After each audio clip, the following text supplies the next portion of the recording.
Marimar. Hindi natuloy ang kasal namin. Ayoko na makarinig sa'yo na kahit anong kasinungalingan. Hindi ako magsisinungaling sa'yo. Hindi. Nakapag-desisyon na ako na hindi na ako maniniwala sa'yo. Ni ayaw na nga kita makita eh. Ayaw kita makausap. O kahit maisip man lang. Pero may anak tayo. Kung ano man ang pagkakamali ko nung nagkakilala tayo, gusto kong ituwid yun. Para kay Cruzita. Para sa anak ko. Panginoon ko, nagsusumamo ako sa inyo ngayon.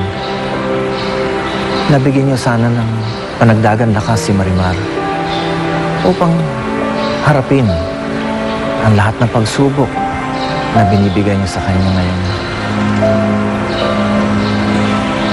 Kahit ako, lubos di ko maisip kung bakit pinahihirapan niyo siya ng ganito. Napakasakit. Napakasakit makita siyang nagdurusa ng labis-labis. Sandali. Napakinggan mo muna ako. Tama na.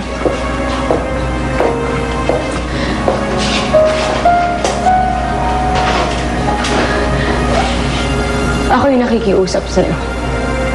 Sabihin mo kay Cruzita kung ano ang totoo. Na kahit kailan hindi na mabubuo ang pamilya natin.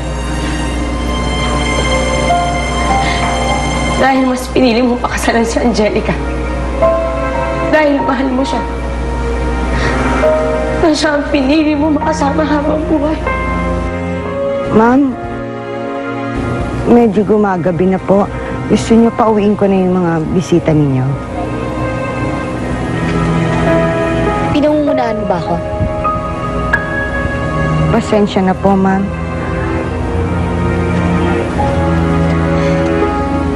Friend, ano ba talagang plano mo, ha? Paghintayin mo yung mga bisita mo hanggang sa gumaling si Seryo? Isa ka ba? Ha? Pakailamera ka? Tumahimik ka nga? Pasensya ka na. Eh, kasi naman, no, kanina pa windang yung mga bisita mo. Alam ko na pareho lang tayo nagmamahal at namamalasakit kay Marimar. At nagtitiwala naman ako na meron kayong mas malaking plano para sa amin. At lalong-lalo na sa kay Marimar. Ang pakiusap ko lang, mahabaging Diyos.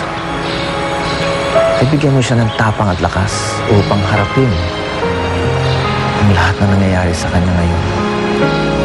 Pakinggan mo lang ako. Tama na. Alam mo, sir, ayoko na maging tanga. Ayoko umasang anak ko katulad ko.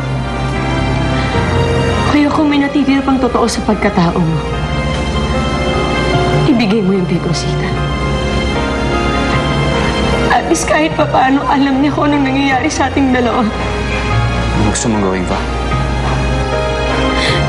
Sabihin mo kay Cruzita ang lahat. Sabihin mo sa kanya ng maayos.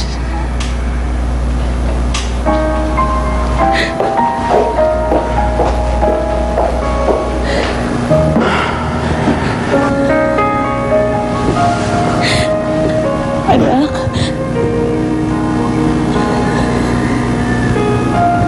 may sasabihin sa'yo si Daddy. Gusto ko makinig ka sa kanyang mabuti. Yes, Mommy. Kasi importante yung sasabihin mo sa'yo.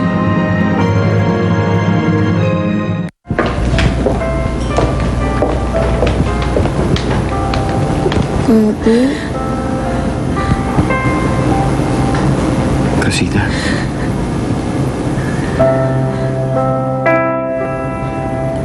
Papatakot pa si Daddy. Yes, Daddy. Why are you crying, Daddy? Basta mahal kita, okay? Opo. Si Mami, love niyo po.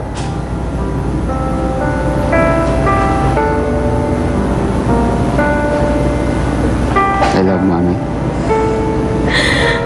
And I love you too. I love the both of you. you very much. Pero, I have to say sorry. Kasi,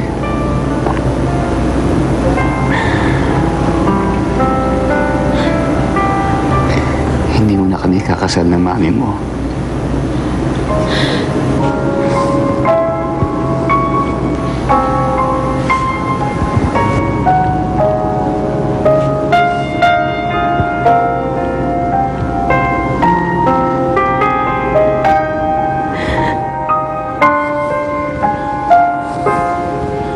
Kailangan kong pakasalan si Angelica Del Hao. Hindi mo kailangan magpaliwanag sa akin.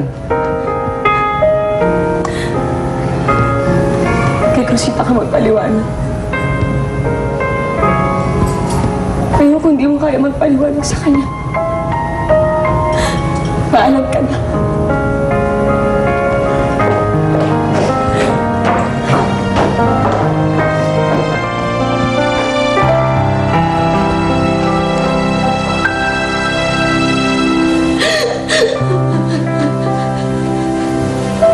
Dati hindi na tayo magiging one happy family.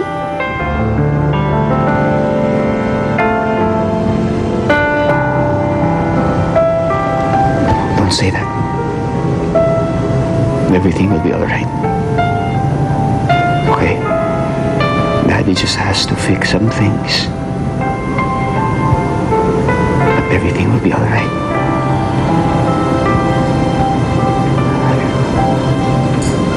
We'll just have to be gone for a while. Pero, maayos ko rin ang lahat. Tandaan mo yan. Daddy will fix everything.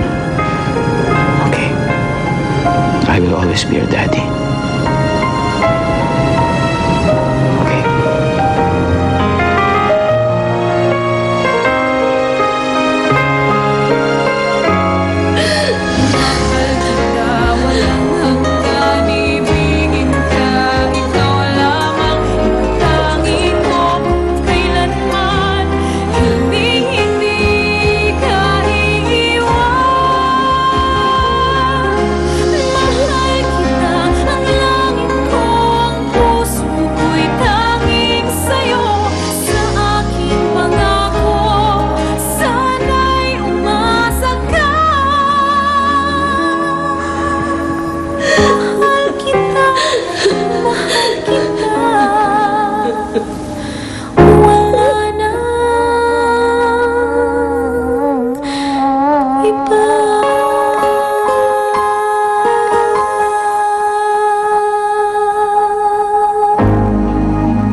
Ipinapangako ko sa inyong lahat na matutuloy ang kasal namin ni Sergio. Ganun ba? Kung talagang mahal ka ni Sergio, kahit may sakit siya ngayon, pipilitin niyang pakasalan ka. Yan ang karma niya sa lahat ng ginawa niyang kasamaan. Huwag mo naman siyang husgahan. She's just a woman in love. At nagawa niya yung ginawa niya kay Ma'am Esperanza. Ay, naman ay bibig mo. Si Angelica may kasalanan. Tuso talaga yan si Angelica. Na kailangan kumilos na talaga ako. Lalaruin ko ang laro niya. Dok, nasa si Sergio. Gusto ko siya makita. Miss Aldama, are you drunk? Oo. At kapag hindi ko nakita si Sergio, magwawala ako. Tumapi ka nga dyan. Angelica, Sergio! Ano to? Miss Angelica is suing you for the mismanagement of her affairs. Unfortunately, the lawyer's right. You're liable for the mismanagement of Angelica's money. Trust me, we're gonna be ready for this. Hindi ako makakapayag na maisana ko ni Angelica. Gusto niya magdeklara ng gera? Pwes, hindi ko siya uurungan. Hindi kayo pwedeng magsimula hanggat wala ako. Hindi ka kasali dito. This is the deed of assignment. States whatever shares Miss Aldama gave to you, she has the right to get it all back. Paano ka magiging presidente kung wala ka ng shares? Hindi mo pwedeng gawin yan. Binigay ko sa'yo, ngayon binabawi ko na.